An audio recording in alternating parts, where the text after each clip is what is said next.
मान्छे सडेको बस्ती। माफ गर्नु होला कसैलाई मन साह्रै दुख्न सक्छ यो गीतले, एकदम घोचपेच छ है। मरेको मान्छे सडेको बस्ती, भ्रष्ट र दुष्टकै शासन छ मस्ती। झिगा रमाउँछन् नुको टुक्रामा, झिगा रमाउँछन् गिद्ध र उडारको छलो छाचुडी। मरेको मान्छे सडेको बस्ती। देशको माया के लाग्दो रहेछ र, पार्टीकै भक्ति भाव ठुलो। देशको माया के लाग्दो रहेछ र, पार्टीकै भक्ति भाव ठुलो। हिमाल ढलोस् कि सीमा सरो, हिमाल ढलोस् कि सीमा सरोस्, बस्ती जलाउँदै बगाउँछन् धुलो। लोकतन्त्र भन्दै दासत्व भित्र, लोकतन्त्र भन्दै दासत्व भित्र, झन्डाले आँखा छोपेर हेर्छन्। सही र गलत थाहा हुन्न केही, सही र गलत थाहा हुन्न केही। जे देख्न लायो त्यही नै देख्छन्। मरेको मान्छे सडेको बस्ती। देश फुटाई जनता जुधाई, विधि के होइन शक्ति मिलो।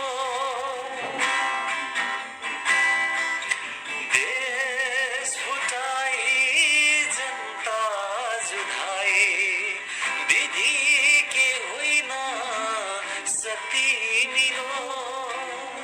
न्याय मरोस् कि सत्य जलोस्, न्याय मरोस् कि सत्य जलोस्।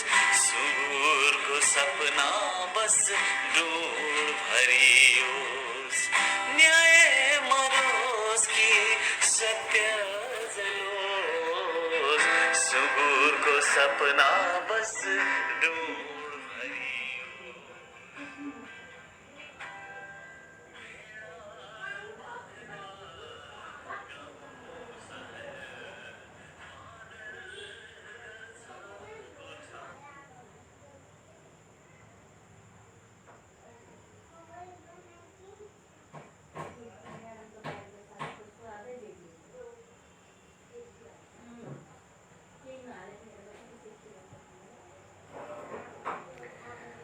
नमस्कार। लघुकथा पाठ्य श्रव्य दृश्य प्रतिष्ठानमा पाल्नुहुने सम्पूर्ण श्रोता महानुभावहरूमा, साहित्य प्रेमीहरूमा, आइरहनु भएको र आइरहन खोजिरहनु भएको अनलाइन र अफलाइन दुवैमा सरिक हुनुहुने सम्पूर्ण मित्रहरूलाई हार्दिक स्वागत गर्दै आज मिति 2079 जेठ 21 गते शनिबार भाग 228 लिएर म नन्दलाल आचार्य उपस्थित छु।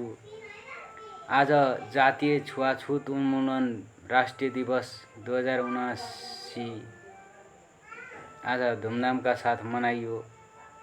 देशमा जातीय छुवाछुत उन्मूलन कानुनी रूपमा भएको छ, तर भर्खरै एउटा शारिक तोडिएको छ। एकजना होनार व्यक्तिलाई मारिएको छ। यो राष्ट्रिय दिवसको सेरोफेरोमा यस्ता जघन्य अपराधका घटनाहरू घटेका छन् र आज हामीले विशेषतः यो जातीय छुवाछुत उन्मूलन राष्ट्रिय दिवस मनाउने सन्दर्भमा केही कथाहरू सन्दर्भ विशेषका कथाहरू छन् भने केही लघुकथाहरू चाहिँ नियमित अरू नै तिरका छन् र आज विशेष म अलिकति कमजोर वाचन शैली भए पनि मैथिली भाषाको लघुकथा समेत लिएर आएको छु। मैले वाचन गर्ने लघुकथाको शीर्षक पहिले पढेर म अगाडि बढ्दछु। हिजो हामीले 15वटा कथाहरू श्रवण गर्न पाएका थियौँ। कतिपय प्राविधिक त्रुटिहरूका कारणले अवस्था अनुकूल हुन सकेन श्रवणको, तर आज चाहिँ अनुकूल हुन्छ भन्ने लागेको छ।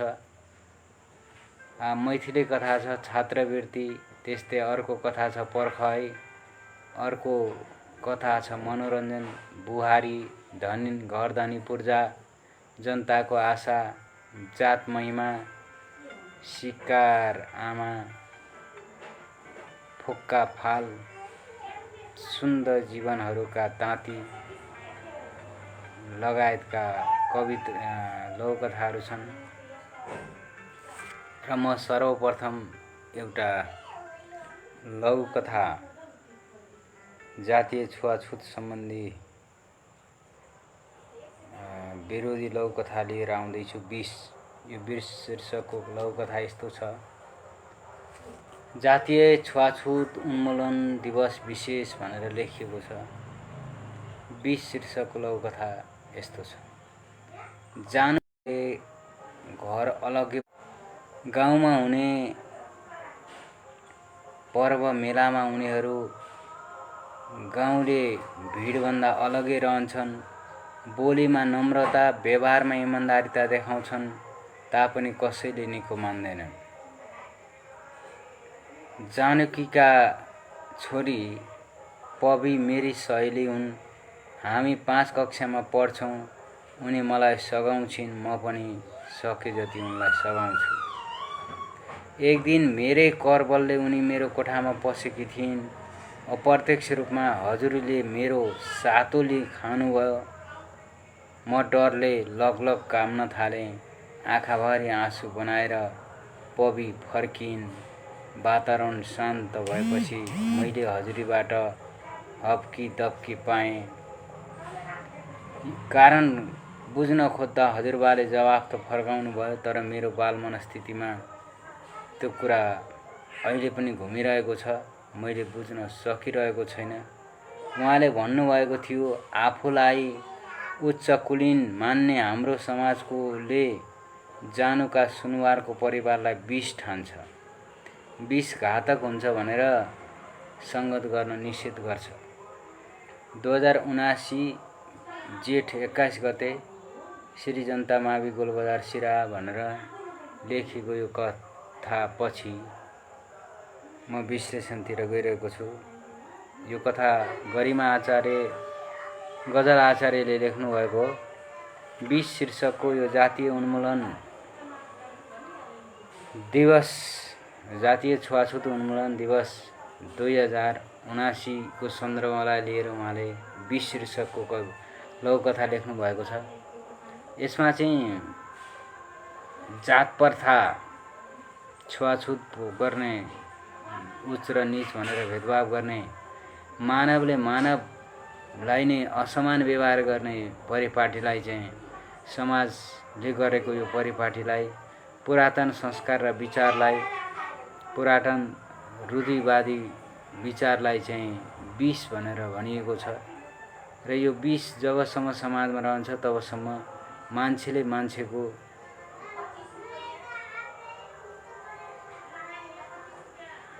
व्यवहार गर्दैनन्, मान्छेले मान्छेलाई मान्छेका रूपमा हेर्दैनन् भनेर यहाँ कटु आलोचना गर्न खोजिएको छ।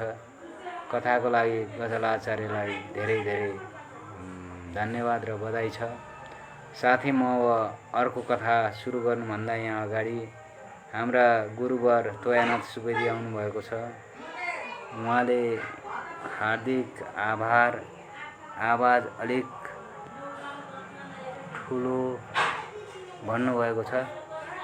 र म प्रयास गरिरहेको छु आवाज ठुलो बनाउनलाई। हिजो चाहिँ अर्को आवाजले जितेर अहिले आवाज म ठुलो बनाउने प्रयासमा छु। गुरुले सुझाव दिनुभयो, मैले सुझाव पढ्न पाएँ। अर्को हाम्रो मित्र हुनुहुन्छ, म यहाँ ठम्याउन सकिरहेको छैन। अब भने एउटा प्रसङ्ग म यहाँ जोड्न चाहन्छु। हामीले सुरुमा सुनेको हर्क राई धरान उपमहानगरपालिकाका अहिले वर्तमान मेयर हर्क साम्पाङ राईले लेख्नु भएको चुनावकै सिलसिलाको एउटा राष्ट्रिय चेतनाले उत्प्रोत भएको गीत थियो। त्यो गीत मैले बजाएँ, यहाँहरूले कसरी सुन्नुभयो सुन्नु भएन, म पछि सुन्ने प्रयास गर्छु। त्यसमा हाम्रो समाजमा भएको विकृत पक्षलाई चाहिँ बडो मार्मिक ढङ्गले केलाउन खोजिएको छ र म त्यस्तै विकृतिको एउटा सानो दुई चारवटा हरफ म सुनाउन बिचबिचमा चाहन्छु। जङ्गे र नाङ्गे, चट्याङ मास्टरले लेख्नु भएको यो कविता जङ्गे र नाङ्गे भन्ने यो फितकौली.com बाट मैले सागर गरेको हुँ। म अहिले 4वटा पंक्ति पढेर बिचबिचमा अरू पंक्ति पढ्नेछु। जङ्गे गयो नाङ्गे आए, जङ्गे गयो नाङ्गे आए, जङ्गे गयो नाङ्गे आए, एकको ठाउँमा सयौं आए। एउटा जङ्गे थियो, सयौं जङ्गे नाङ्गे आए। कता तो जङ्गे कता यी नाङ्गे, कता तो जङ्गे कता यी नाङ्गे, कता तो ढङ्ग कता यी बेढङ्गे, कता तो जङ्गे कता यी नाङ्गे, कता तो ढङ्गे कता यी बेढङ्गे। जङ्गे गर्थ्यो शासन गर्दैनथ्यो भाषण, जङ्गे गर्थ्यो शासन गर्दैनथ्यो भाषण, नाङ्गेले गरे भाषण सकेनन् गर्न शासन। जङ्गेले जिब्रे संविधान 100 वर्ष टिकायो, जङ्गेले जिब्रे संविधान 100 वर्ष टिकायो, नाङ्गेले लेखे संविधान 10 वर्षमै बिलायो। जङ्गेले जिब्रे संविधान 100 वर्ष टिकायो, नाङ्गेले लेखे संविधान 10 वर्षमै बिलायो। अरू यसको बाँकी हरफहरू म कथा वाचनपछि वाचन गर्नेछु। यहाँ हामीले अहिले जङ्गे र नाङ्गेका बीचमा यहाँ द्वन्द्व देखिरहेका छौँ। जङ्गे बहादुर राणा जसले 100 वर्षभन्दा बढी शासन टिकाए, जिब्रे संविधानले भनेको मुखैमा थियो कानुन। उनीहरूको कानुन कहीँ लिखित थिएन। हाम्रा नेताहरूले चाहिँ कानुन लेख्न 10 वर्ष बिताए, कयौं वर्ष लगाए र कानुन लेखेको संविधान बनाएको 10 वर्ष पुग्दा नपुग्दै यो चाहिँ निष्क्रिय बनाउने हालतमा पुगिसके, देशलाई कंगाल बनाइसके भनेर बडो असन्तुष्टि व्यक्त गर्ने काम यो कविताका हरफहरूले गरेको छ।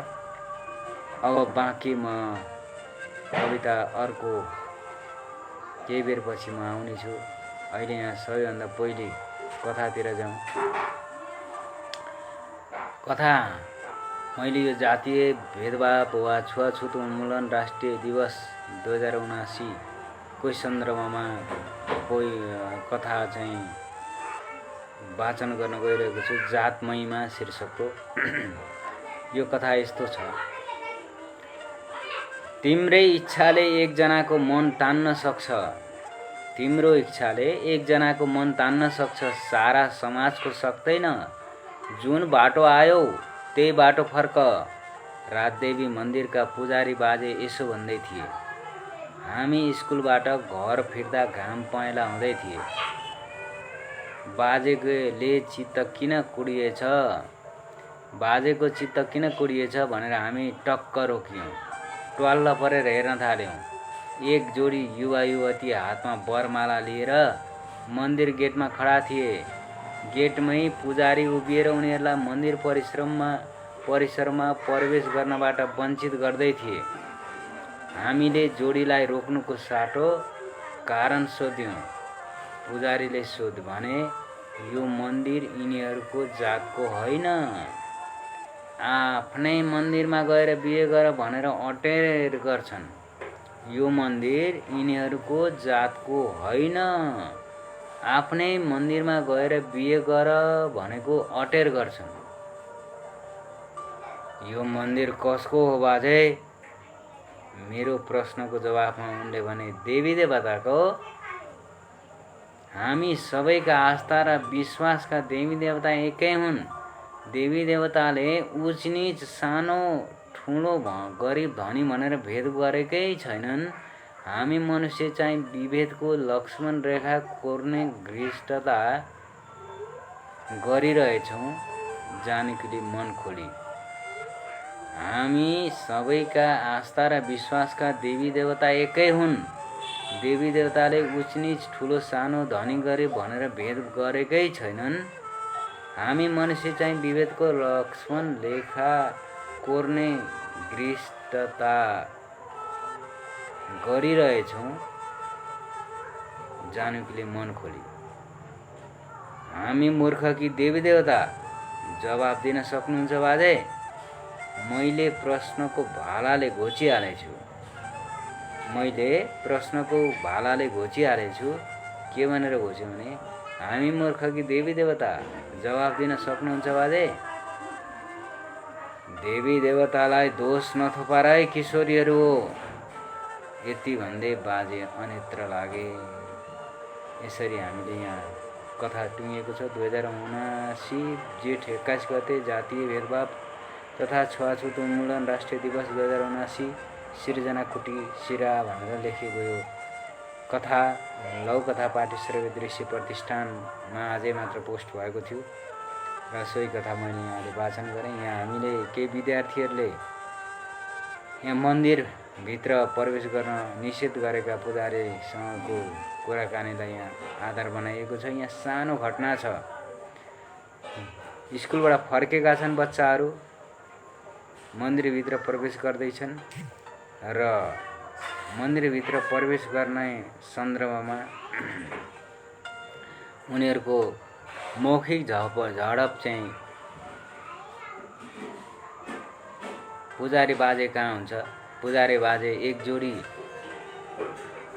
विवाह योग्य जोडीलाई चाहिँ विवाह गर्नबाट वञ्चित गरिरहेका छन्। उनीहरू सानो जातका हुन् भन्ने आधारले आफ्नै मन्दिर जाऊ भनिरहेका छन्। यस हिसाबले भेदभाव गरेको र यो भेदभावमा चाहिँ अहिलेको पुस्ता विद्यार्थीहरूले असन्तुष्टि जाहेर गरेर एकजना रूढिग्रस्त बाजेलाई त लगाएका छन्। उनलाई चाहिँ नतमस्तक बनाएका छन्। यसरी कथा टुङ्गिएको छ। यहाँ हाम्रो अर्को मित्र यहाँ आइसक्नु भएको छ। उहाँलाई हार्दिक स्वागत छ। अब म अर्को कथा यहाँ सुनाउन खोज्दैछु। श्यामप्रीत मण्डलको छात्रवृत्ति शीर्षकको यो मैथिली लघुकथा। मैथिली भाषा सुन्नमा बडो मिठासयुक्त छ, तर पढेर बुझाउनमा हामीहरू जो विमातृभाषीहरू मैथिली भाषी नभएर नेपाली मातृभाषीहरूलाई अलिक कठिनाइ हुन्छ तापनि मैथिली पढ्न पाउनु नै आफ्नै किसिमको गौरव हो। यो नेपालको जनसङ्ख्याको आधारमा दोस्रो सबभन्दा ठुलो भाषा हो। यो भाषालाई प्रोत्साहन दिन सक्नुपर्छ भन्ने आशयले हामी प्राय हरेक अङ्कमा एउटा न एउटा मैथिली या अन्य भाषाका रचनाहरू पनि पठन गरिरहेका छौँ, वाचन गरिरहेका छौँ। आज मेरो पालोमा यहाँ झलक्क आँखामा परेकोले मैले यो कथा टिपेर राखेँ, तर कथाको आशय मैले बुझेको छु। उच्चारणमा कति ठाउँमा गडबड हुन्छ, यसमा हाम्रा श्रोता मित्रहरूले सहज रूपमा लिनुहुनेछ भन्दै म यो कथा वाचनका लागि अनुमति चाहन्छु। छात्रवृत्ति शीर्षकको श्यामप्रीत मण्डल जो बुधबारको वाचक हुनुहुन्छ, उहाँको कथा आज मैले पढ्ने जमर्को गरिरहेको छु। कथा यस्तो छ। गरीब परिवार के वीरेंद्र जी कड़ा मेहनत आ परिश्रम कर पढ़लक। कापी कलम आ ड्रेस के पैसा के वो अपने जुगाड़ कर लई छेले। स्रोत रहे छात्रवृत्ति के रकम आ समय समय में होने वाला अतिरिक्त क्रियाकलाप के पुरस्कार। प्रतिभाशाली आ जेहनदार विद्यार्थी भेल कारण प्रतियोगिता सब में भाग लके जीतल पुरस्कार के साथी संगे बदले के कापी कलम आ अन्य सामग्री सब जुटाबै छल। वीरेंद्र जी छात्रवृत्ति पाई MBBS पढ़लक। MBBS पढ़ला का बाद हुनकर माई कहलकै बौआ तू कतेक दुख कर केना पढ़ली ई कहियो नहीं बिसरिह। परोपकारी बनला से आदमी अमर होइ छै। गरीब गौरबा के मदद करिह आ गरीब क बच्चा के पढ़ाई में सहयोग करिह। कुछ दिन के बाद वीरेंद्र जी के ऊपर वज्रपात भेल। हुनकर माई दिवंगत भ गेल। वीरेंद्र जी के माइक कहलक बात बारंबार दिमाग में आबैत रहे। अगला साल वर्ष के अवसर पे ऊ अपन माई के स्मृति में सब साल एक गोटे दलित असहाय आ जेहनदार के ₹1000 नगद आ प्रमाण पत्र संगे शिक्षा क्षेत्र में योगदान देनिहार एवं रिटायर एक गोटे शिक्षक के 2 सलाह आ प्रमाण पत्र से सम्मान करे के घोषणा संगे कार्यक्रम सुचारू केलक। कार्यक्रम के बारे में जाड़न देश से शुभकामना का ढेरी लागल। सब देख का अमेरिका में रहनिहार शत्रुघ्न प्रसाद जी 10 लाख के अक्षय कोष खोललक। वो कहते रहे हम मोइरो जेबे तो अक्षय कोष मार्फत हम जिंदा रहबे यानी अमर भैजेबे। अखन वही कोष का ब्याज के पैसा सब वार्षिक 10 गोटे का छात्रवृत्ति मिल रहल छै।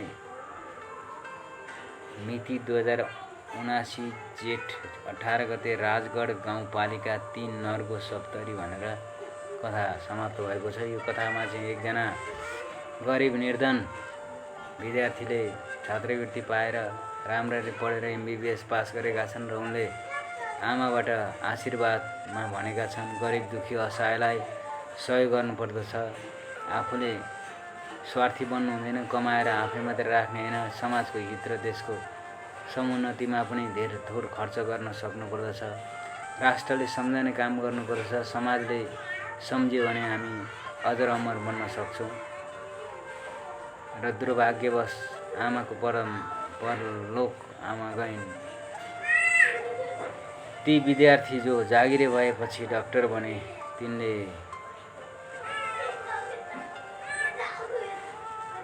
1000 को पुरस्कार र रिटायर शिक्षकलाई सम्मान गर्ने प्रथा बसाले। उनले गरेको यस्तो राम्रो कामको शुभकामना दिने संसारबाट धेरै व्यक्तिहरू भए र हामीले यहाँ देखिरहेका छौं शत्रुघ्न प्रसादजीले चाहिँ 10 लाखको अक्षय कोष खडा गरेर म मरे पनि मैले गरेको कृतिले समाज आभारी रहन्छ, म स्मृति योग्य रहन सक्छु भनेर उनले चाहिँ भनेर सोच्ने गरेका छन्। अहिले शत्रुघ्न प्रसादजीको छात्रवृत्तिले 10 जना विद्यार्थीहरूले छात्रवृत्ति पाइरहेका छन्, पढिरहेका छन् र उनीहरूले नाम लिइरहेका छन्। यसरी कथा अन्त्य भएको छ। यो कथा चाहिँ लेख्नु भएको थियो श्यामप्रीत मण्डलले। कथाले हामीलाई एउटा शिक्षा दिइरहेको छ।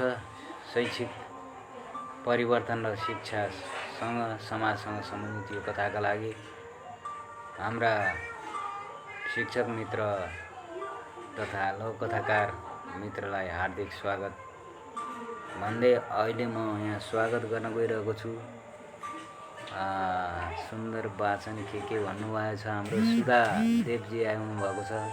सुधा म्याडमलाई हार्दिक स्वागत छ। उहाँ चाहिँ हाम्रो बिहिबार वाचकको रूपमा हुनुहुन्छ र आज उहाँ यहाँ अहिले लाइभ प्रसारणमा समेत सहभागी बन्नुभएकोमा यहाँलाई हार्दिक स्वागत भन्दै म अब अर्को कथा वाचन गर्न गइरहेको छु। हामीसँग धेरै कथा छन्। आज पनि 2 दर्जन कथा भएको कारणले म अन्यत्र अलिक कम अल्झेर कथा वाचनतिर गइरहेको छु। यो अर्को कथा छ पर्खै शीर्षकको लघुकथा। टोयानाथ सुवेदी जो हाम्रो मङ्गलबार वाचक हुनुहुन्छ, अहिले 7 बजे उहाँ वाचनमा आइरहनु भएको छ। ओखलढुङ्गाबाट यो उहाँले लेख्नु भएको छ। हाल चाहिँ उहाँ हेटौडा कमाने 8 मकवानपुरमा बस्नुहुन्छ। हेटौडा 8 कमाने मकवानपुर। यो कथा अलिकति कथानक कमजोर तर बडो भावयुक्त कथाको रूपमा मैले यसलाई लिएको छु। बुझ्न अलिक कठोर छ। यो कथालाई विश्लेषण हाम्रो कथाकार टोयानाथ सुवेदी गुरुले नै गर्नुहुनेछ भन्ने आशा र अपेक्षाका साथ म सर पढेर सुनाउन गइरहेको छु। कथा यसरी अगाडि बढ्दछ। तिमी पर्खन र खप्न जन्मेका थियौ। तिमी पर्खन र खप्न जन्मेका थियौ। त्यसैले तिमीहरू अनागत दिनसम्म वा उज्यालो दिनसम्म पर्खेर बस। तिमी यहाँ तिमी आएपछि अवश्य परिवर्तन हुन्छ। दुर्बलता भए सहेर धरतीको ऋण तिर्न तिमी बस। इतिहासले पछि सम्झनेछ तिम्रा यी पाइलाहरू।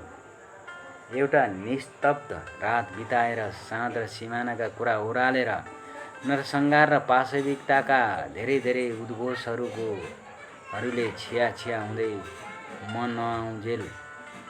पर्खै समाप्त। 2079 जेठ 20 गते रोज 6 शुभम शुक्रबार उहाँले लेख्नु भएको यो कथा कवितात्मक पाराको छ। यसलाई पोथी गद्य भन्न म रुचाउँछु। यसमा बडो मिठासयुक्त शब्दहरूको संयोजन गरिएको छ। यसलाई अनेक दृष्टिकोणबाट विश्लेषण गर्न सकिन्छ। हिजो मैले एउटा कथा पढेको थिएँ। त्यही कथाको स्मरण हुँदै मलाई अहिले गोपाल प्रसाद रिमालको आमा शीर्षकको कविताको पनि याद आयो। यो कथा पढ्दा कविताको याद आयो। अब आफै बुझौँ कति कवितात्मक रागात्मक विचार भावना यसले समेटेको छ। हिजो मैले एउटा कथा पढेको थिएँ डाक्टर विदुर चालिसेको। उहाँको कथा थियो। विदुर चालिसे होइन, कपिल लामिछाने। एउटा बुढो मान्छे बालखेमा मर्यो। एउटा बुढो मान्छे थियो बालखेमा मर्यो भन्ने हिसाबको बुढो मान्छे चाहिँ बालखेमा मर्यो। सानो कथा, छोटो कथा, सबैभन्दा सर्वाधिक छोटो। र हाम्रो गुरुले पनि छोटो कथाले यहाँ लेख्नु भएको हो। पर्खै भनेर। अब म थोरै उहाँलाई समेत पर्खाएर बाँकी कुरा म गर्न गइरहेको छु। जङ्गे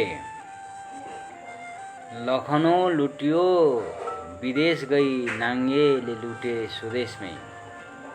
जङ्गेले लखनऊ लुट्थ्यो विदेश गई नाङ्गेले लुटे स्वदेशमै। जङ्गेले जोडियो दरबार नाङ्गेले जोडिए घरबार। जङ्गे सिमाना बढाउँथ्यो नाङ्गेले सिमाना घटाए। जङ्गे विदेशी तर्साउँथ्यो नाङ्गेले विदेशी फुर्क्याए। जङ्गेले विदेशी तर्साउँथ्यो नाङ्गेले विदेशी फुर्क्याए। बाघको छालामा स्यालको रजाई। जङ्गेको देशमा नाङ्गेको लडाई। जङ्गेले बोलेपछि बोलियो नाङ्गेले बोलियो कि कट्टु खोलियो। नाङ्गेले बोलियो कि कट्टु खोलियो। डर भय हुन्थ्यो जङ्गेको, भएन भर केही नाङ्गेको। नाङ्गेलाई के अनुशासन, न शासन न प्रशासन।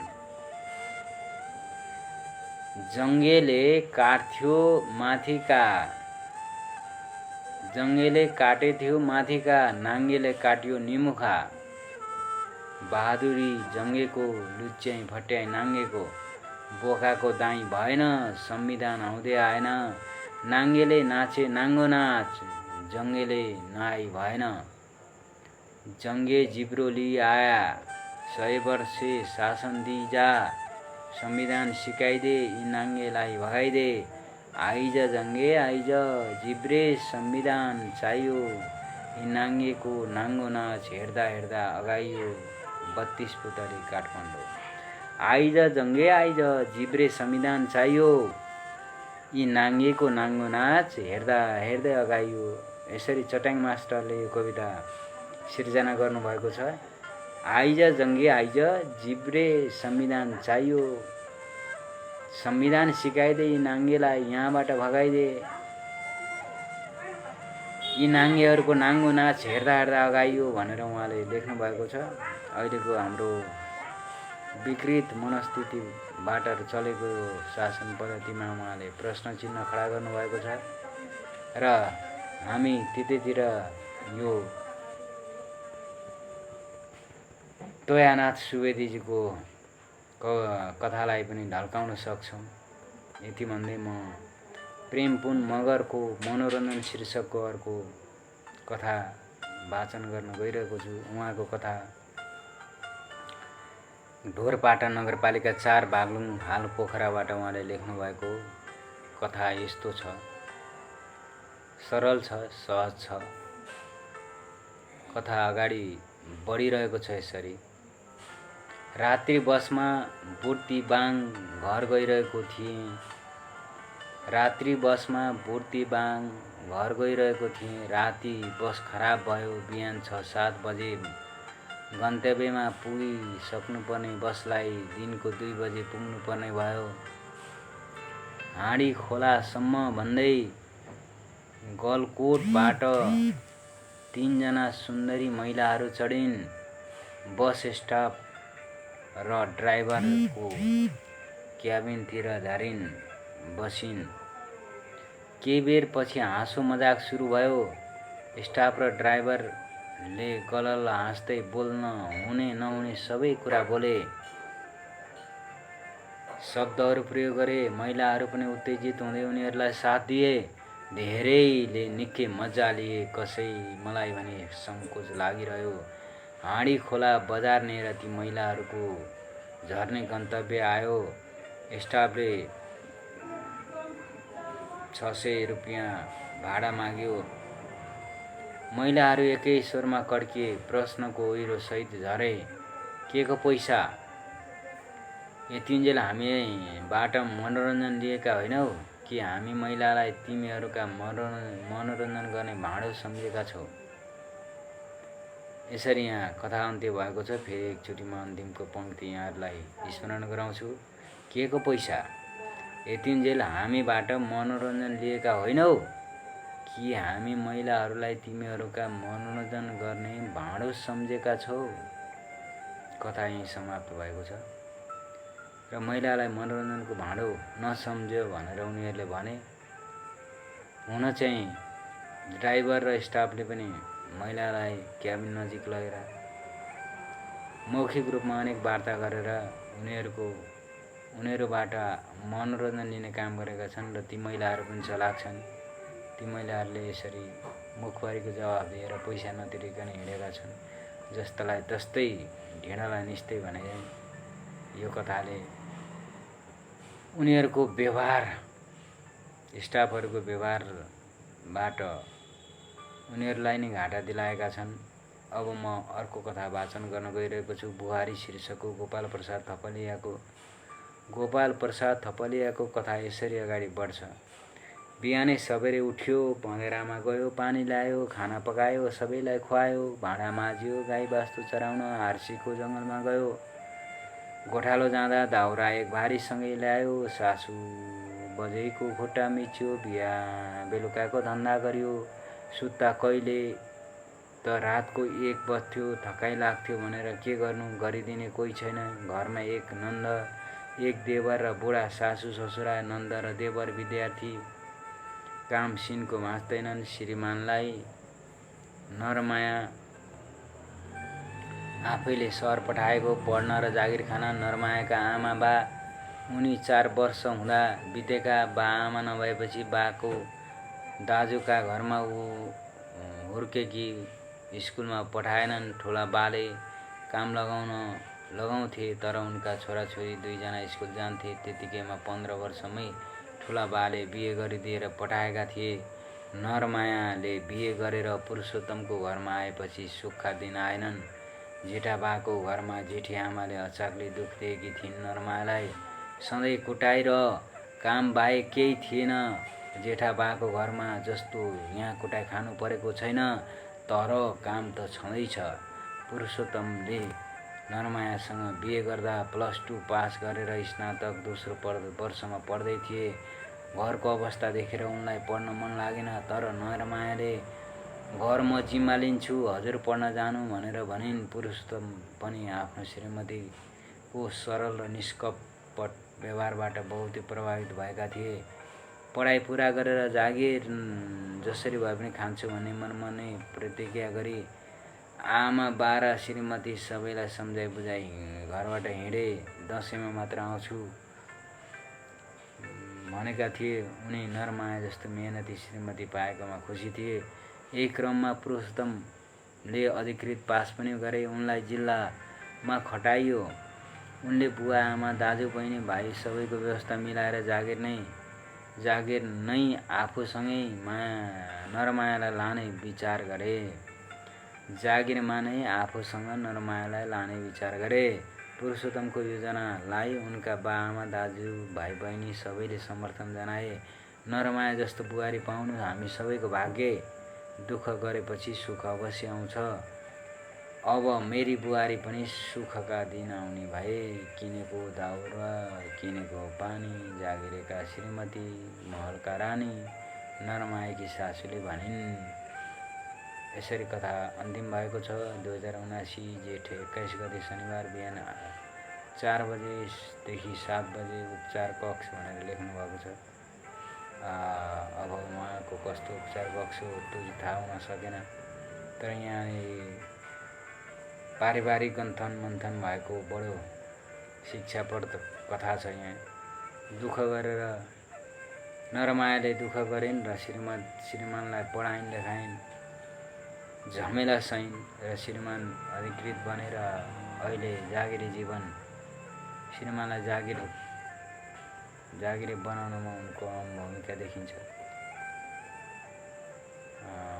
यति भन्दै अर्को म घर धनी पूर्जा शीर्षकको गङ्गा खड्काको लौकथा वाचन गर्ने अनुमति चाहन्छु। लौकथा यसरी अगाडि बढिरहेको छ। ऊ हरेक कुरामा आफ्नो निर्णय लादेर घर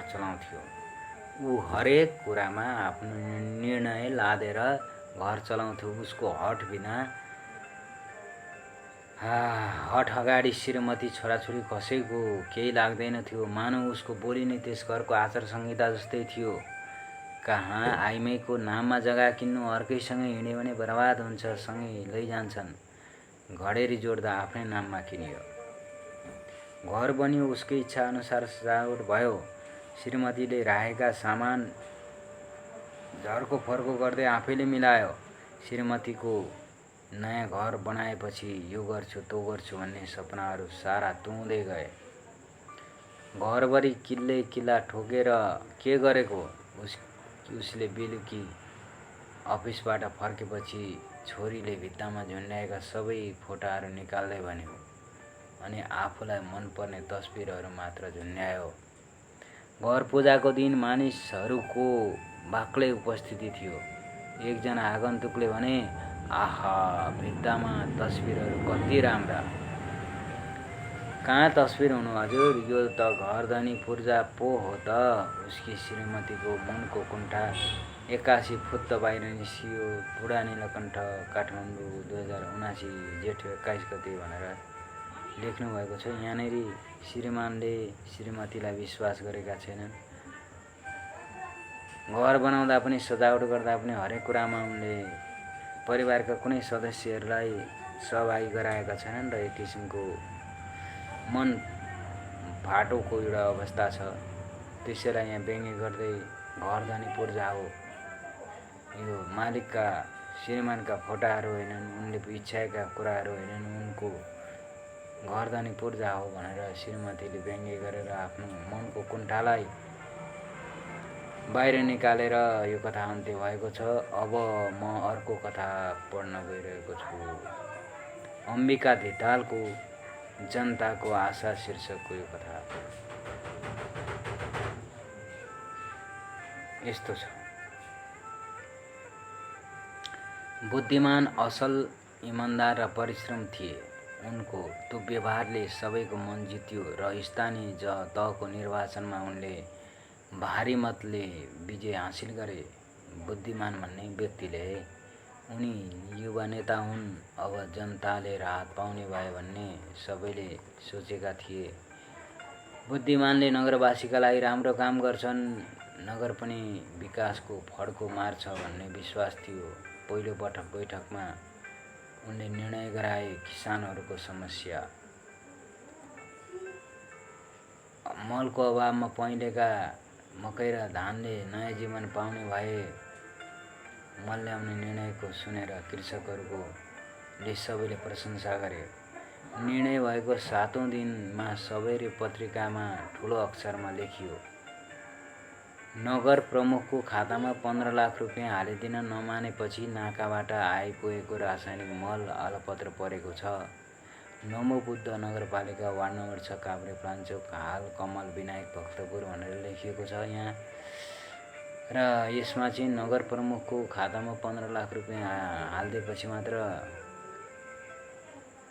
बोर्डरमा आइसकेको मल चाहिँ घरमा आइपुग्ने या किसानको किन्न पाउने भन्ने यहाँ देखाएको छ। यसरी अहिलेको नगर पिताले निर्णय त गर्ने जनताको पक्षमा, तर जनतासम्म त्यो राहत विकास आइपुग्नको लागि आफ्नै पेट भर्ने गरेको एउटा विकृत मनस्थितिलाई कथामा समेटिएको छ। यो हिसाबले कथा किसानहरूको पक्षमा, जनताको पक्षमा छ। र यहाँ स्थानीय सरकारले भाँडबैलो मच्चाएको प्रसङ्ग यहाँ राखिएको छ। राजकुमार कार्की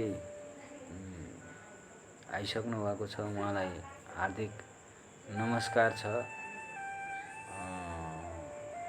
उहाँले सबैलाई नमस्कार भनेर सम्झनु भएको छ, उहाँलाई हार्दिक स्वागत छ। अचेल राजकुमार कार्की सरको कथाहरू हामीले पाइरहेका छैनौँ। मैले चारैतिर खोजेँ तर भेटाउन सकेको छैन।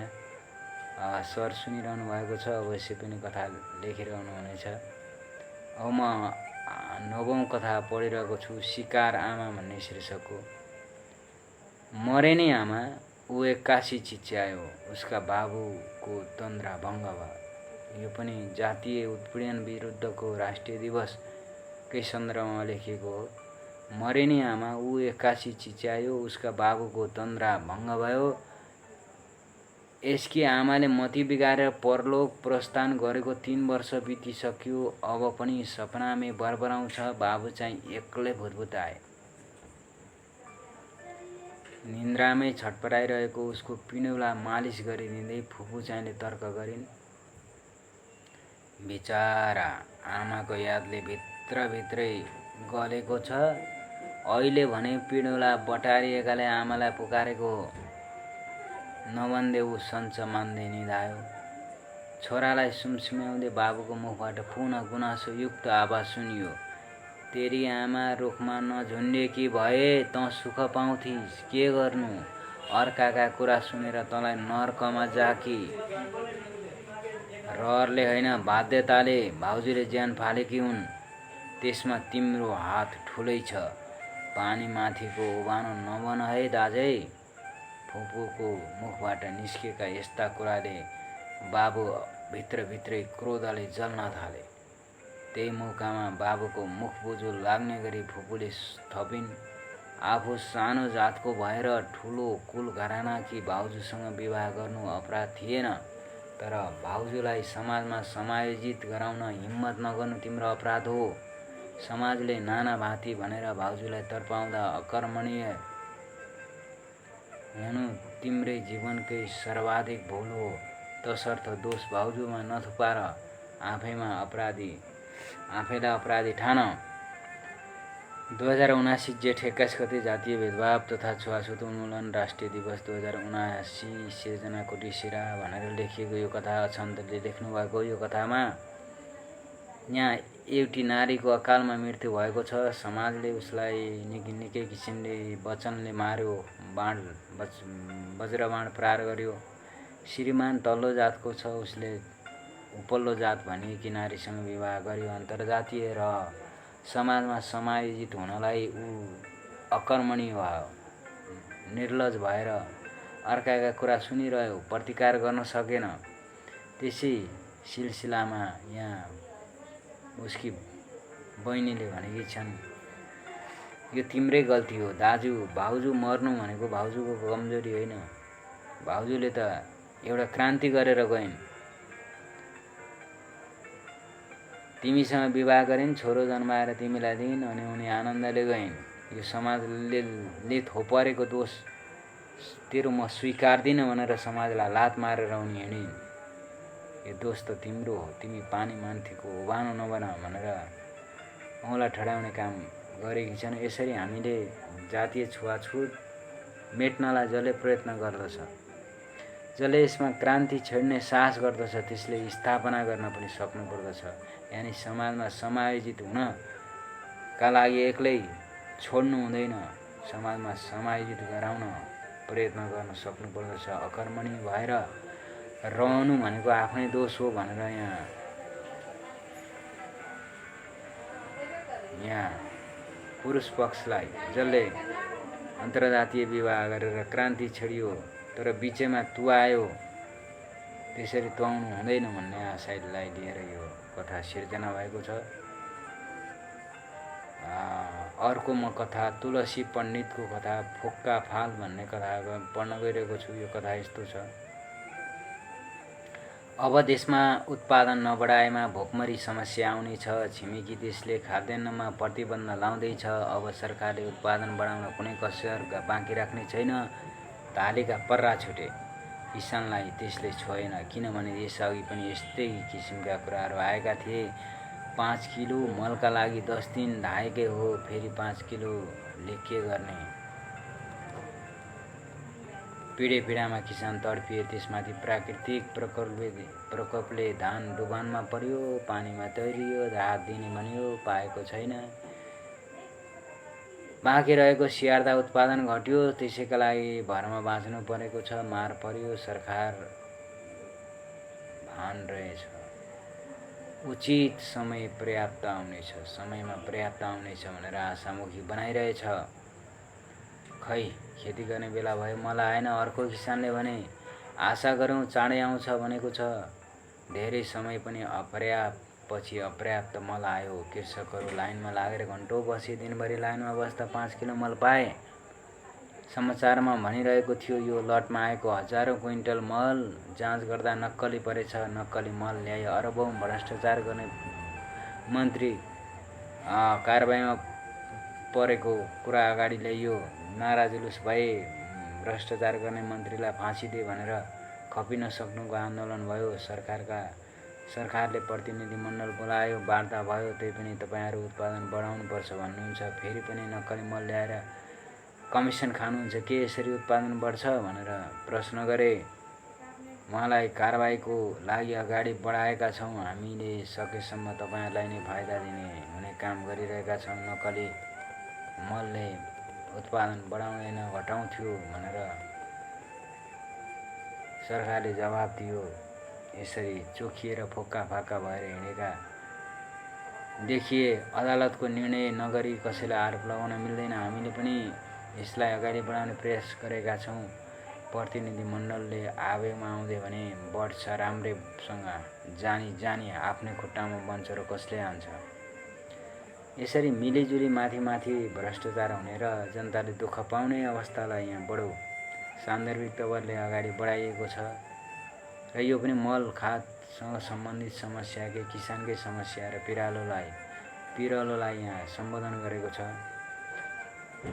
म अन्तिम कथा पढ्न जानुभन्दा अगाडि मैले एउटा कुरा भन्नै पर्यो। यो मल खादसँग सम्बन्धित कुरोमा हामी यति प्रकृतिका धनी मानिस छौँ, हामी आफै जानेका छौँ, बुझेका छौँ। प्राकृतिक मल प्रयोग गर्न हामी भुलेर खाली खाद मल रासायनिक मलको पछि लागेका छौँ। यसको बारेमा पनि कथा लेख्नु पर्ने जरुरी भएको छ। सरकारले कसैलाई दान दिँदैन मल। त्यो मल भनेको त किनेर ल्याउने हो। किनेर त चामल पनि पाउँछौँ हामी, अर्को कुरा पनि पाइरहेका छौँ। त्यसैले मल पनि आफै निर्माण गर्न सक्नुपर्छ भन्ने आशय राखेर कथा लेख्न मलाई चाहिँ मन लागिरहेको छ। अवश्य पनि यो स्वावलम्बी हुनुपर्छ। अब सरकारलाई नै असहयोग गर्नुपर्दछ, किसानहरू अब आफै स्वावलम्बी हुन सक्नुपर्छ भन्ने आशयलाई लिएर कथाहरू सिर्जना हुनेछन् भन्ने अपेक्षाका साथ म अब सुन्दर जीवनका ताँती शीर्षकको शरण राईको यो लकडाउन पूर्वको कथा आज मैले भेटेर यहाँ वाचन गर्न राखेको छु। यो लौकथा पाटी सर्वोदय दृश्य प्रतिष्ठानमा प्रेषण भएको थियो। आज पनि म बिउजेको छु, बिहानै कामको ताँती लागेको छ। झोल उठाउनु, मुख धुनु, फुल स्याहार्नु, पढ्नु, के काम गरिरहे जस्तो देखिएर बाँचेको प्रमाण दिनु आदि। काम त जीवित रौन्जेल हुन्छ नै। एउटा कथामा एउटा बुढो सफाई कर्मचारी टोकबाट खसिरहेको पात सोर्दै दिक्क भएर सोच्न पुग्छ, यी पातहरू नखसे हुने। साँच्चै पातहरू खस्न छाड्छन्। सोर्न परेन, केही गर्न परेको छैन। छक्क परिरहेको बेला उसलाई देवदूतले सम्झाउँछन्, ऊ त मरिसकेर स्वर्गमा पो रहेछ। हो नि, मृत्युपछि मात्र काम सकिन्छ। बाँचुन्जेल साथीहरूको ताँती लाग्नुपर्ने हो। कार्यक्रम, भेटघाट, सम्पर्क सब बन्द। कोभिड-19ले रे एक्लै धुमधुम्ती कोठामा बस्यो, सुत्यो एक्लै। सङ्क्रमितको ताँती, मृतकको ताँती, अब के होला शङ्काको ताँती, पिरहरू फिर्के ताँती। मैले समाधान खोजेँ, आशा गरौँ राम्रो हुन्छ। राम्रा सुख दिनहरूको ताँती सङ्कटपछि नै आउँछ। अहिलेसम्म बाँचिएकै छ, यो नै पर्याप्त छ। कोही पनि अनन्तसम्म यात्रा गरिरहन सक्दैन। यात्रा टुङ्गिन्छ नै, निरन्तर चलिरहने जीवन र अन्तको ताँती।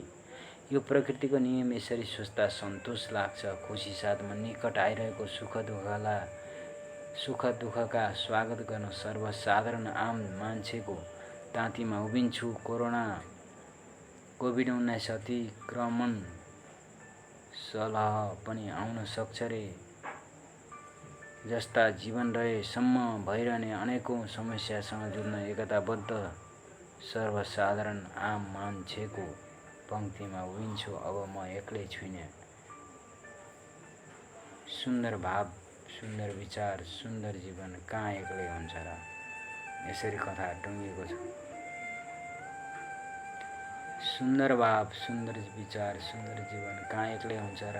2077 जेठ 19 गते लकडाउन भनेर लेख्नु भएको यो कथा यही समाप्त हुन्छ। यसले पनि एउटा हाम्रो जीवन अस्तव्यस्त भएको आज छ, भोलि कहाँ हुन्छ हुँदैन। आज सास फेरिरहेको छु, अहिले स्वस्थ छु, भोलि कस्तो अवस्थामा हुन्छ थाहा छैन भनेर सन्तास बीच बाँचिरहेको अवस्थालाई, मनोविज्ञानलाई सम्बोधन गरेर लेखिएको यो कथा त्यो समयको एउटा दस्तावेज नै हो भनेर बुझ्नु जरुरी छ। यति भन्दै आज मैले 2 दर्जन कथा पढेर सिद्ध्याएँ। यसमा केही कथाहरू जातीय छुवाछुत उन्मूलन दिवससँग सम्बन्धित थिए, केही कथाहरू किसानका रोगभोग शोकसँग सम्बन्धित थिए, केही विकृति विसङ्गति थिए, कोही समय सन्दर्भलाई समेटेका कथाहरू थिए। र आज शनिबार वाचक, हाम्रा नियमित वाचक कृष्ण तिमसेनाजी व्यस्तताका कारणले आज म यहाँ उपस्थित भएको छु। अब हाम्रो 55 को कार्यक्रम निरन्तर रूपमा अगाडि बढिरहेको छ। आज 2228औं श्रृङ्खला थियो। यहाँ मेरो कथा, मैले वाचन गरेको कथा सुन्न पाल्नुभएका सम्पूर्ण महानुभावहरूलाई हार्दिक धन्यवाद भन्दै यतिन्जेलसम्म कथाहरू श्रवण गरेर यहाँ साथ दिएर सहभागी हुनुभएका मित्रहरूलाई विशेष धन्यवाद र अफलाइनमा सुन्नुहुने महानुभावहरूलाई पनि हार्दिक नमस्कार भन्दै म आजको यो रातमा यहाँहरूबाट बिदा हुन चाहन्छु। धन्यवाद, नमस्कार।